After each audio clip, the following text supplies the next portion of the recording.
pumunta kami sa barangay San Ramon, Bahaw, Kamsul para isagawa ang interview patungkol sa no collection policy in public school advocacy.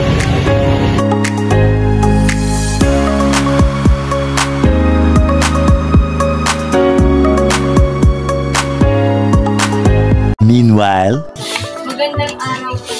Kami po ay mga mag-aaral mula sa Bahaw School. Kami po ay tumatapak sa kurso Bachelor of Secondary Education in Social Studies. At ginagawa ko ang aming final project tungkol sa epekto ng no collection policy sa mga pamilya paaralan.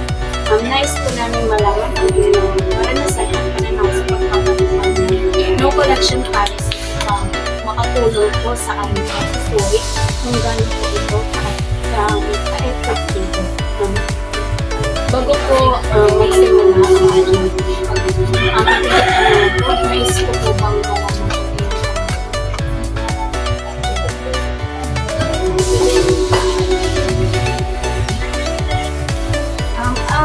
alam mo po ba ang collection policy sa mga pampublikong paaralan?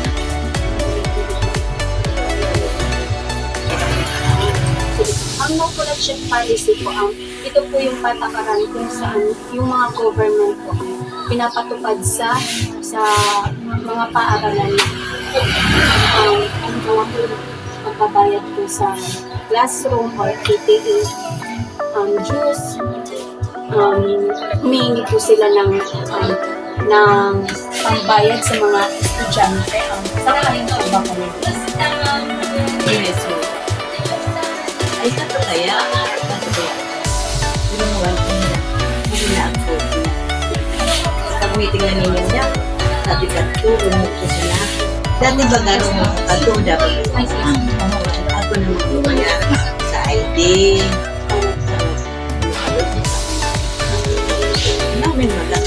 Nag-consider na niya siya tumagang. Sabi ka, di labing sa iba na sabi. Amoy na isyan ko. So, pag-meeting niya.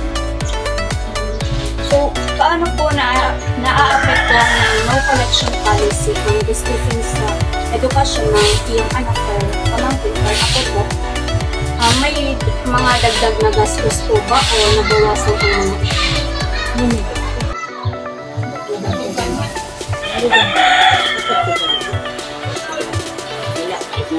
wala mo, mas din ang arong na nga lingawan. Ako na ako may high school na rin ako po yun. Arong lingawan. Katod ang gayo. Muwan, atang amig high school ka na kung ako, upat na. Wala nalugod pa dahil ko sa biya.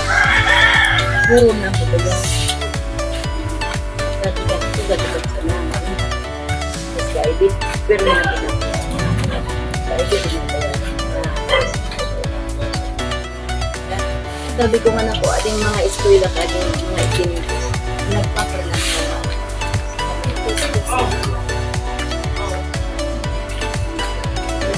Hindi mo na ako nagpapalang. So, yun ang Hindi ko ang mag-aaral sa Bahaw.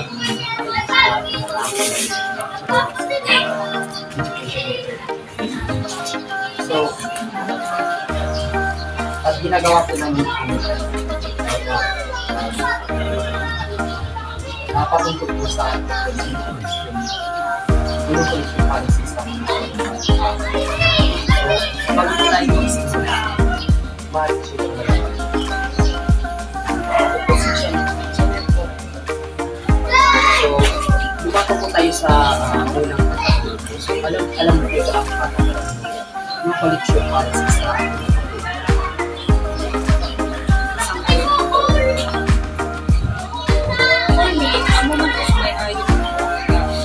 student man po ako. And kaibigan ko kaya ko yung skills ko na unang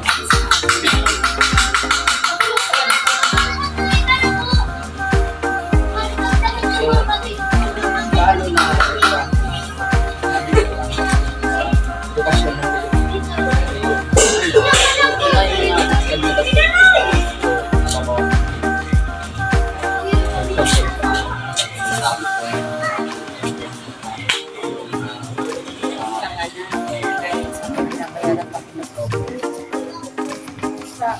ano po kaya? Okay man po yung nakukuman po, nakakayanan po.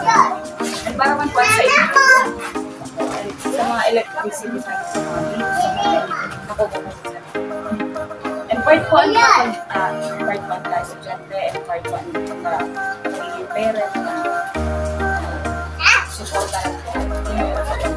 Ganun po ang Thank you po. Good morning. Kami po ay mga mag-aaral mula sa Bao Community College. Kami po ay tumatak na sa kursong Bachelor of Secondary Education, major in Social Studies. At ginagawa po ang aming final project tungkol sa epekto ng no collection policy sa mga pampublikang paaralan. Nais po namin malaman ang iyong karanasan at pananaw sa pagpapatupad ng no collection policy upang makatulong po sa aming pagsusuri kung gaano ito ka-epektibo. Alam niyo po ba ang patakarang no collection policy sa mga pampublikang paaralan? Medyo aware ako. Kung mayroon po pa po bang karanasan sa pagbabayad ng mga contribution sa paaralan ng isang kapatid bago o pagkatapos na ipagpupad ng mga contribution policy? Mayroon. Ay, nung mag-aaral ko Paano naapektuhan ng no collection policy ang gastusin sa edukasyon ng iyong kapatid? May mga nadagdag na gastos po ba or nabawasan? nabawasan siya. Nakafocus na lang sa school. Early ng room. Tapos, kapag may ibang collection, hindi naman allowed or ano man sa depende na mas nag-focus sa bawal na mag-collection out. Thank you po. Ay mga mag-aaral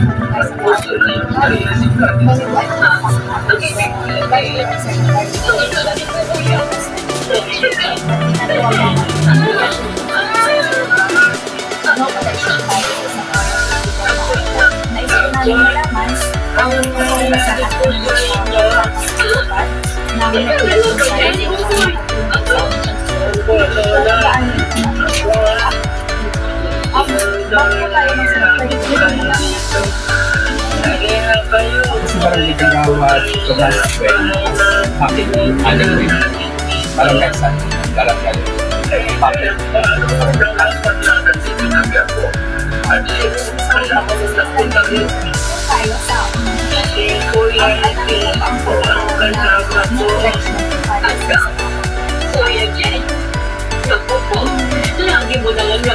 pag sinabi kasi no collection policy, ano kasi lang programa yun sa DepEd. Ibig sabihin, lahat po yung mga estudyante mula elementary to college, ang gustong sabihin ng government, parang hindi mo na kayo magbayad anong pinapatapag yung tapos babayaran. Lalo na sa mga graduating students na nahihirapan, reality, maraming nahihirapan, mga especially the adults. Ibig sabihin, kulang ang financial financial status kulang. Kaya nga kami nag-abid ng government school or state university para yung pangarap ninyo matupad. Makapag-aral kayo ng degree dahil sa government. Tapos, kapag gusto ka yung simple, lahat may mga miscellaneous na bilang yan. Other than ang mga ibang mga fees na dapat i-accomplish. Ngayon, kung halimbawa pupusin kayo na magbabayad, kung kulang naman, simple, magpupusin ng no collection policy ang gagawin.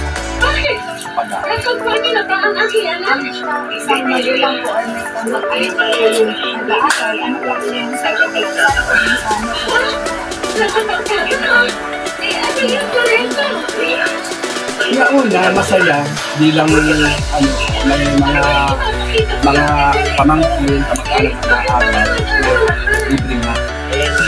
Pangalawa, pwede kayong halimbawa, pag wala kayong di ba, minsan ang nangyayari pag hindi nag-tuition yung exam.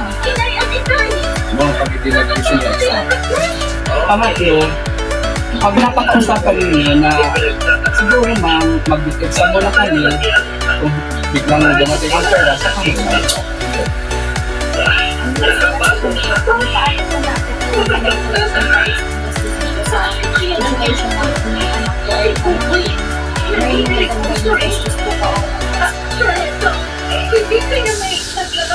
Kapag siyempre hindi natin magbayad, hindi mababawasan kasi may mga sa reality sa pamilya, may mga marami tayong pinapriority gagastusin. Una, sa pang-araw-araw na pangangailangan, yung pagkain, yung mga bills, electric and water bills, may cable pa, tapos yung mga gadgets, mga may binibili kayong load, tapos sa part ng mga estudyante, kailangan kumain ng breakfast, hanggang lunch, hanggang dinner, and meron kayong pamasahe at extra budget para kung may mga snacks, meron kayong gagastos.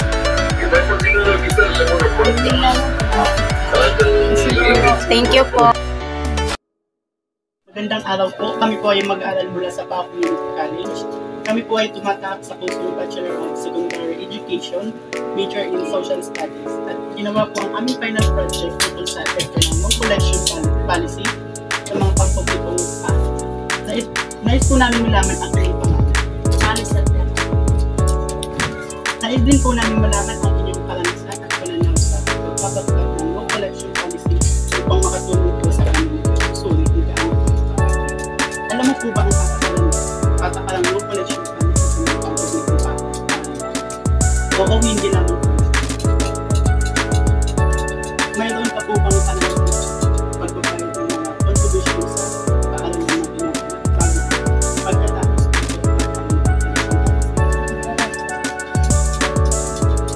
Sa pamamagitan po ng halimbawa sa PTA, kumurong PTA. Pero, naaano din po yun kasi nakakita naman sa tsaka yung iba pa, minsan nabibigla na lang kami mga magulang dahil sinasabi nga no collection policy, pagsimula ng klase, magkakaroon ng patigil.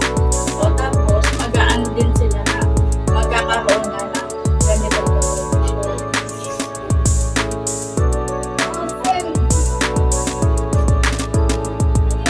Thank you. Thank you po. Salamat. Salamat po. Magandang araw po. Kami po ay mga mag-aaral mula sa Bao Community College. Kami po ay tumatahak sa kursong Bachelor of Secondary Education in Social Studies. At ginagawa po ang aming final project ng epekto ng no collection policy sa mga pampublikong paaralan. Nais po namin malaman ang nais po namin malaman ang inyong pangalan. Ano pong pangalan? Preciosa Quirao Valens. So, nais po naming malaman ang inyong karanasan at pananaw sa pagpapatupad ng no collection policy upang makatulong po sa aming pagsusulit kung gaano ito ka-epektibo. So, alam mo po ba ang patakarang no collection policy sa mga pampublikong paaralan? Opo naman. No collection. Alam niyo po. Fishing, hindi ako na yun. No collection. Public mo. Pero ang pumayari mga contribution sa mga gargatika. Pero kadaroon na kulong mga pinag-iisipan ko. No collection. Mayroon ka po ba ang karanasan sa pagbabayad ng mga contribution sa paaralan? Bago o pagkatapos maipatupad ang no collection policy? Pero ako po ang magbayad. Meron ka pong karanasan? Pero pagkakukuha man, sinusulit na sa na. Karanasan ko yan, pero gusto ko karanasan ko. Karanasan na lingaw na ako. Pero, pagkatapos na ako, pinag-usap-usapan ko mga kurang, pinag-usap minsan. Kaya no, pagkatapos pagkakuha ko. Naintindihan ko mga kurang, isipag sinaulit. So, bilang isang magulang, ano po ang iyong saloobin na no collection policy? Maaari po bang ilahad ninyo ang inyong mga dahilan? Mga dahilan. Ay para ka na po bilang isang magulang, ang no collection policy, nakakatulong sa mga magulang na estudyante. Pero, humingi na ang teacher, okay na. Magkakaroon ka ng kasalapan yan. Magkakaroon ka ng kasalapan ang kaya ano sa nagkakilan. Nadadala na naman ang dapat ito kung tuloy nakakapit sa ulo pag dapat kinukuha. Ganyan dahilan. Pero talagang nakakatulong. Ano naman sa loobin ko bilang isang magulang nakatulong pero pagdating na okay lang sa akin. Yun lamang po. Maraming salamat. Hindi po.